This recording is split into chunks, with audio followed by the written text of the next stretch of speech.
Pemirsa, warga lingkungan Mawang, Kelurahan Romang Lompoa, Kecamatan Bontomaranu, Kabupaten Goa digegerkan teror bom Molotov. Hingga saat ini belum diketahui motif teror bom yang hampir membakar rumah salah seorang warga. Korban bersama istri dan kedua anaknya sudah tertidur saat terdengar suara ledakan yang berasal dari teras dan mengagetkan seisi rumah. Pemilik rumah terbangun dan berlari menuju ke ruang tamu untuk mencari tahu. Andi Prayitno, pemilik rumah, melihat api yang sudah berkobar di depan rumahnya. Beruntung tidak meluas ke dinding rumah yang sebagian terbuat dari papan kayu dan beton. Kejadian ini langsung dilaporkan ke Polsek Bontomaranu.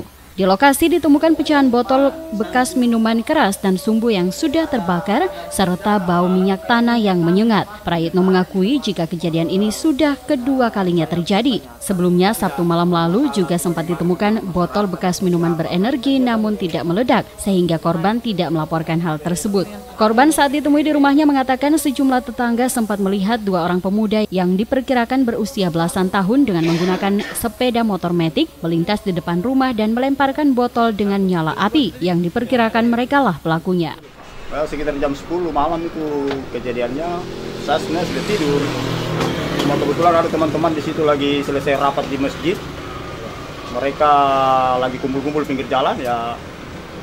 Katanya ada motor masuk ke sini tapi tidak sempat masuk, dia lempari botol yang dipakai bensin itu ya, bom molotov itu. Oh, dilihat sama teman-teman di situ, malah sempat dikejar juga. Pelaku, pelaku. Sementara itu Kapolsek Bontomaranu AKP Ahmad Hamdan mengatakan teror bom ini diduga sementara ada hubungannya dengan pergaulan salah satu anak korban yang masih duduk di bangku SMP. Karena korban sendiri mengaku tidak pernah memiliki konflik dengan siapapun. Dugaan sementara dari orang tuanya ini bahwa mungkin kemungkinan ada kenakalan yang dibuat oleh anaknya sehingga ada semacam temannya yang semacam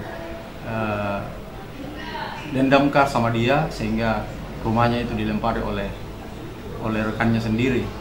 Sampai saat ini aparat kepolisian masih menyelidiki motif dan pelaku pengeboman. Dari Kabupaten Goa, Alfian Sam, GoTV memberitakan.